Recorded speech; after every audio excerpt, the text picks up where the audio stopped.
Hello everyone, and welcome to the review of the TIESFONG i7WB dash camera.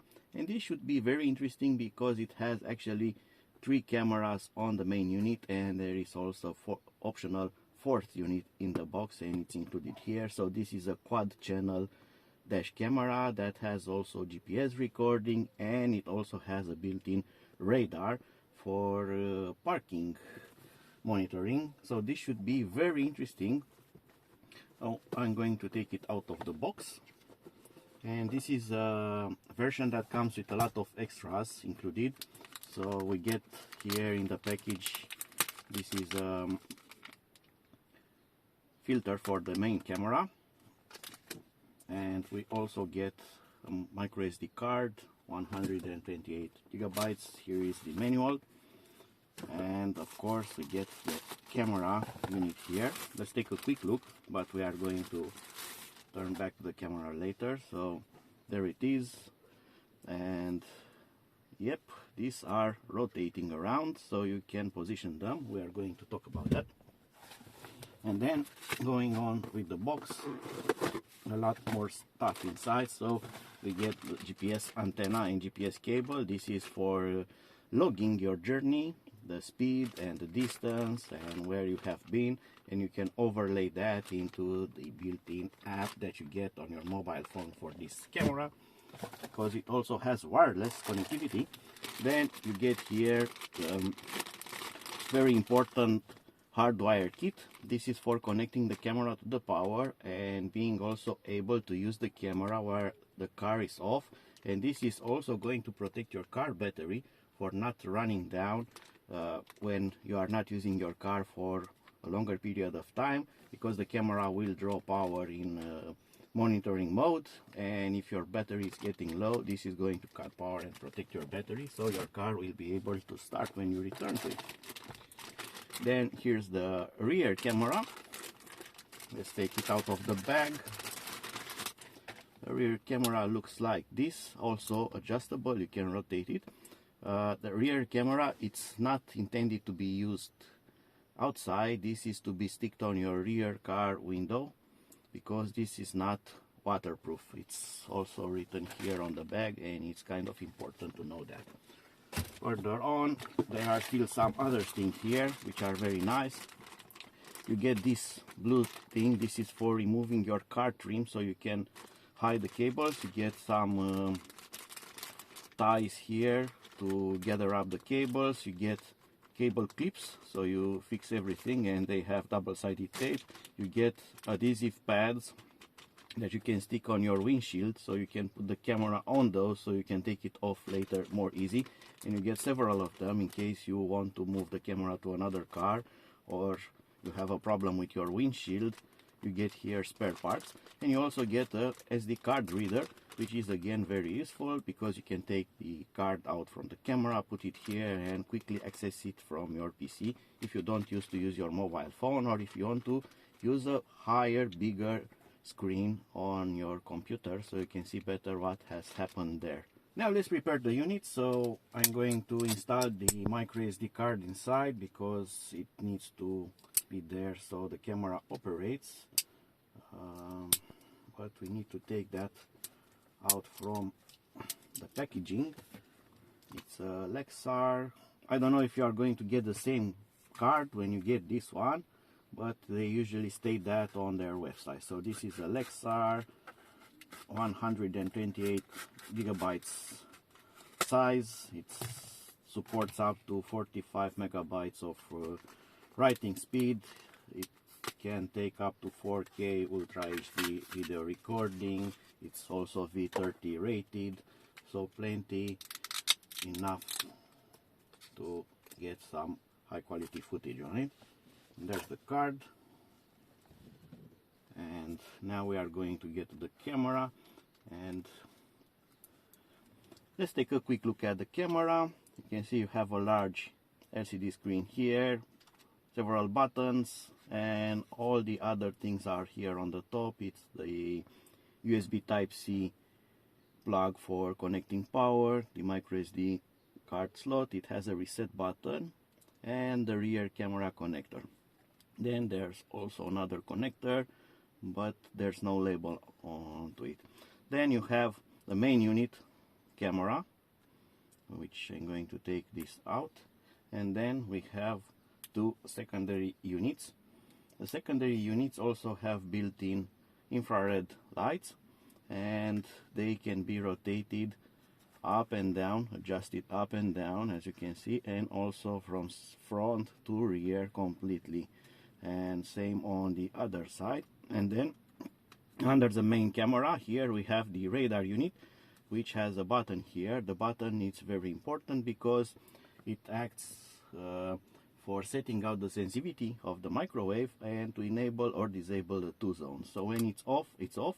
When it's on, you have front radar, which scans the front of the car and gives you a range under 1 meter, so the sensitivity is low. And when you get 2, you activate the rear radar also, which gives you all the rear parts, so it covers the sides and the rear of the car and increases the range to up to 1 meter and a half, something like that. With the cameras here, you can also rotate them to suit yourself. For instance, you can have one recording inside if you want to, or you can put them on the side, so you cover the sides of your car. You have the front one and the rear in the rear, but you can stay out of the camera if you don't want to film yourself while driving. It's up to you. You can adjust that. And the support is simple.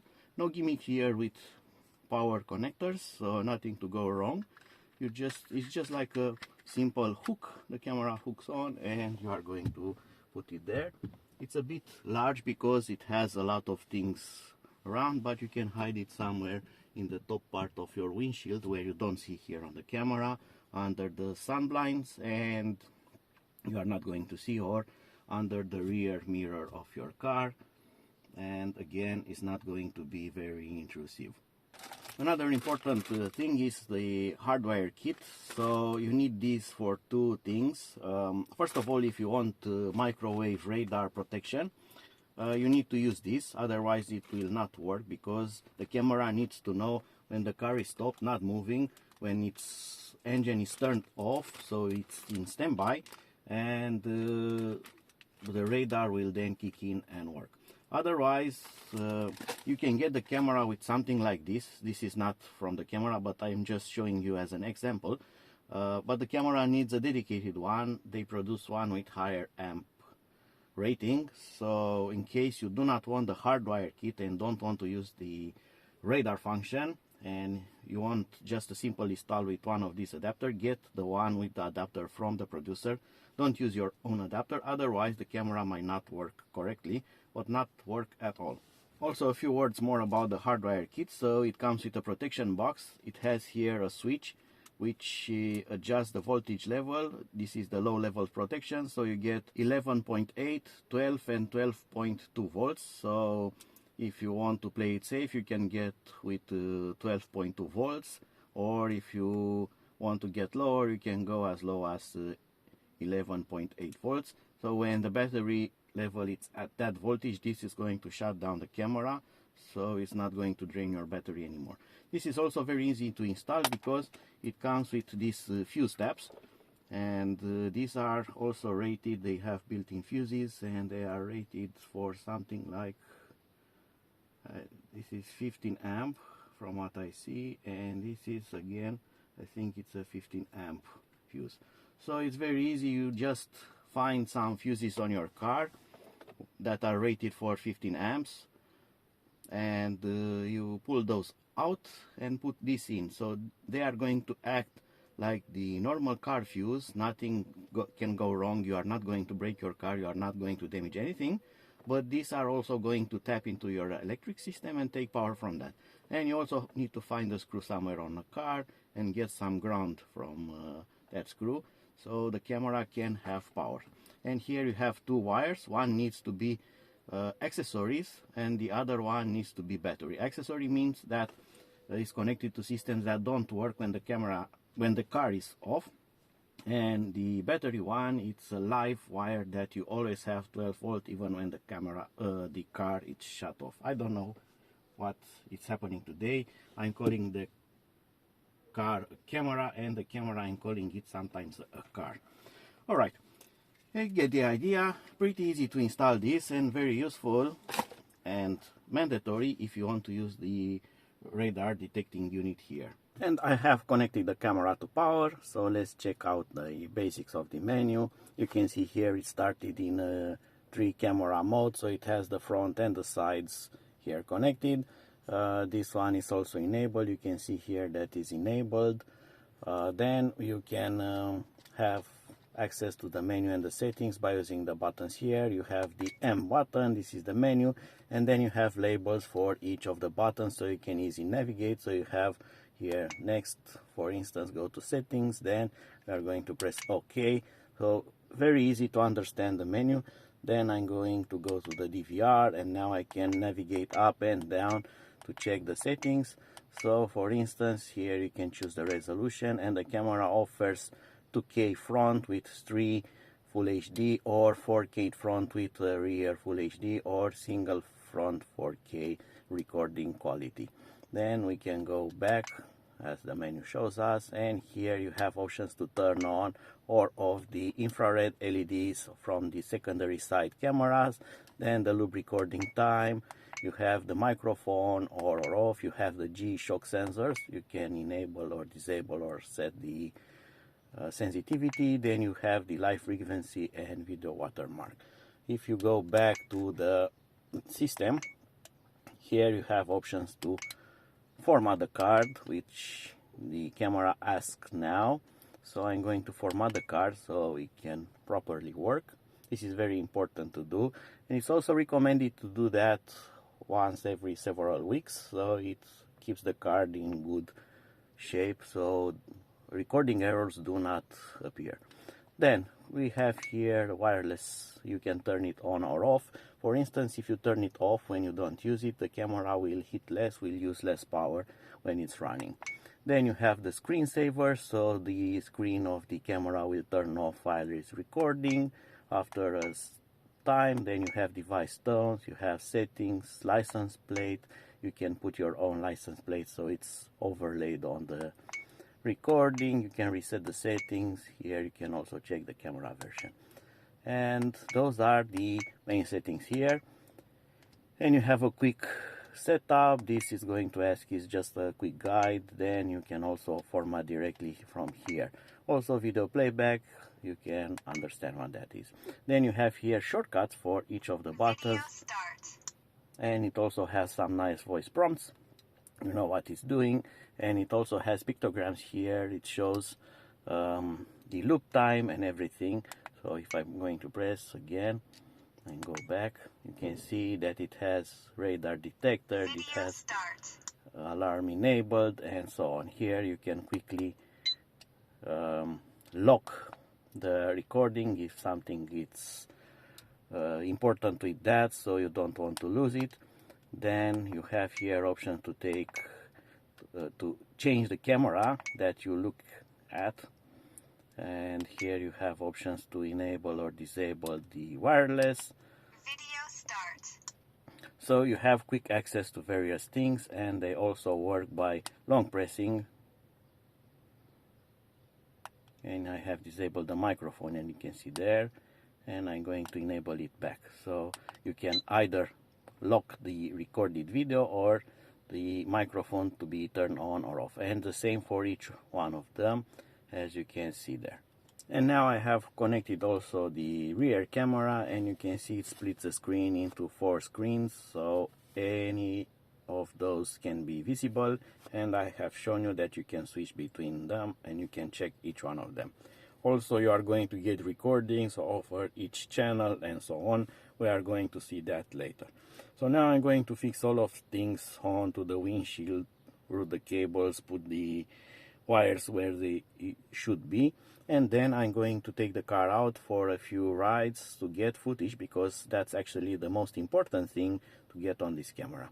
But until I do that, I'm also going to quickly show you also the app that comes for the camera, because that's also very useful. So I'm going to let the camera here to run on the dashboard, and here's the app. So I'm going to press here on connect. You are going to select your camera's wireless.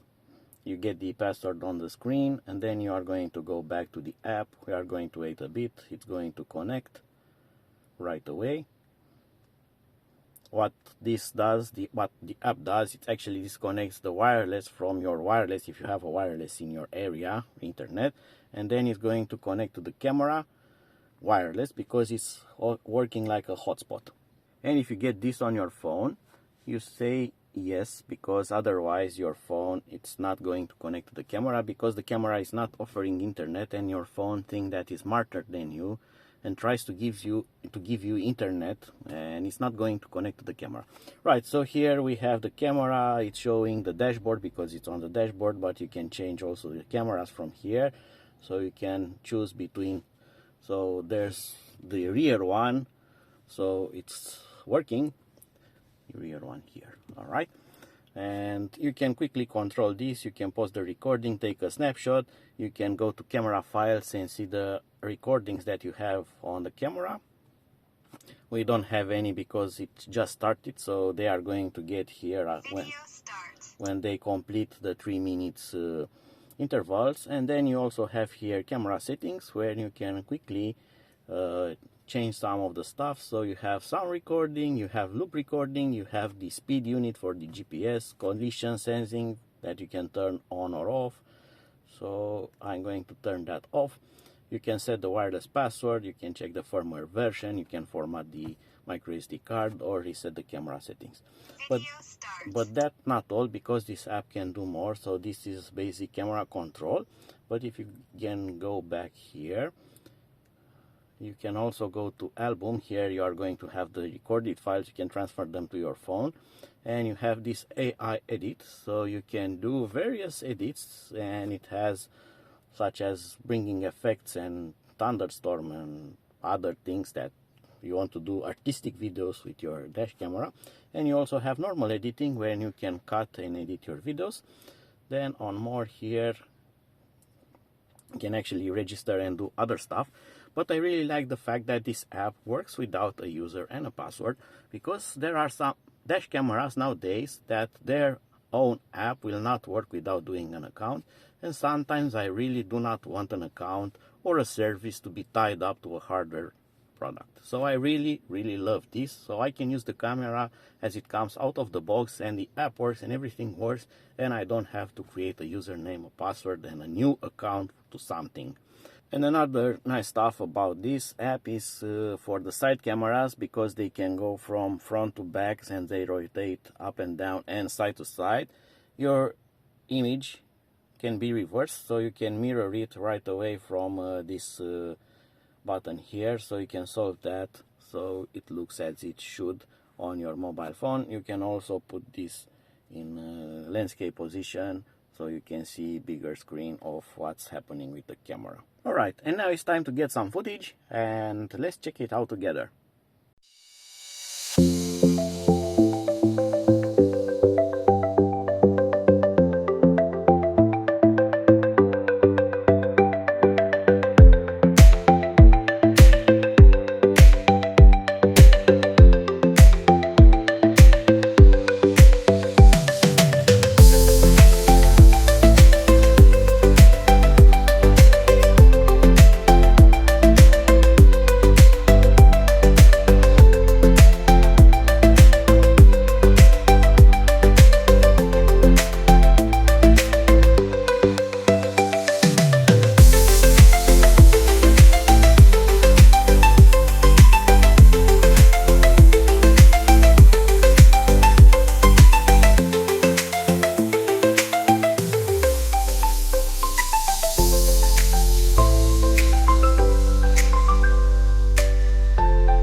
Now you have seen the camera in action, you have seen the footage, and I'm going to tell you some conclusions about this camera after using it for a period of time.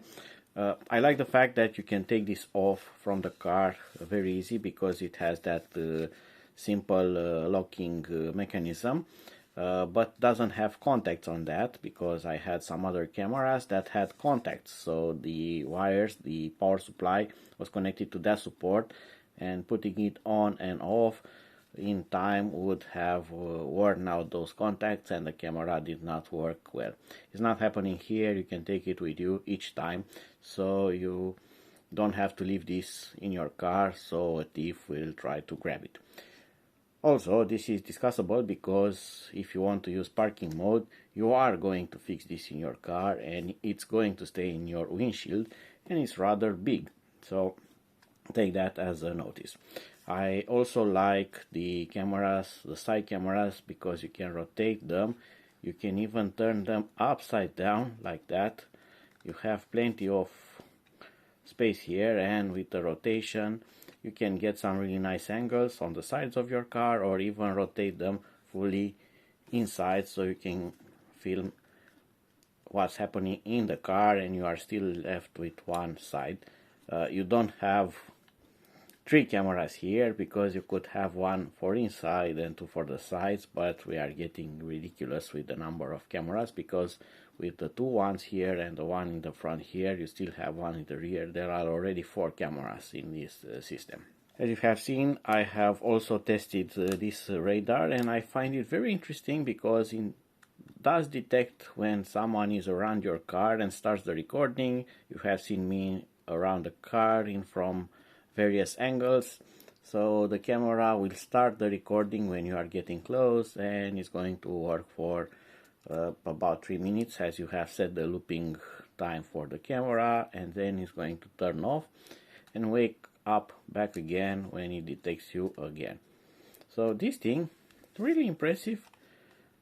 It really works, and it's different from other cameras with no motion detection, no shock detection. Actually, it starts to work when something gets close to the car. And as a notice, this thing is rather big. You are going to try to fit this probably under your rear view mirror, and if you do that, you are going to block the screen, and you are also going to partially block these side cameras, as you probably seen on my footage there, that on the right side camera you often see my mirror because it's sitting behind the mirror, so you are not going to get even rear view because it's blocking the mirror. If you are going to put this down, then this thing is pretty big and is going to take a big part of your windshield. So finding a good position for this camera might be tricky. So you can hide it, but it's not going to get all areas, or you can put it somewhere where it's very intrusive in your view, and then it's going to have a nice view for the camera. So that's up to you to decide and to sort out. Also, another thing that I haven't shown you, but I'm just going to tell you quickly because this is getting very long. The camera, each time when you insert the micro SD card into it, is going to write a structure of directories there, and it's also going to add an executable file. That file is safe. You can execute it on your PC, and it's going to download an application for the camera for the PC, and with that application you can watch the recordings, and also along with the recording is going to pull out the GPS data from the camera, and you're going to have a nice overlay with the map and all that, with the speed, direction, heading, and so on. You know, those type of data loggers, they have been on dash cameras for a lot of time. This one comes with its own software. You can download it using that executable file, and it's very simple from that. I'm not going to include that. It's very, very trivial to use it, and you just open the files with that app and it's going to overlay everything. So that was it for now. I hope that you have enjoyed this review, and until my next one, see you and bye bye.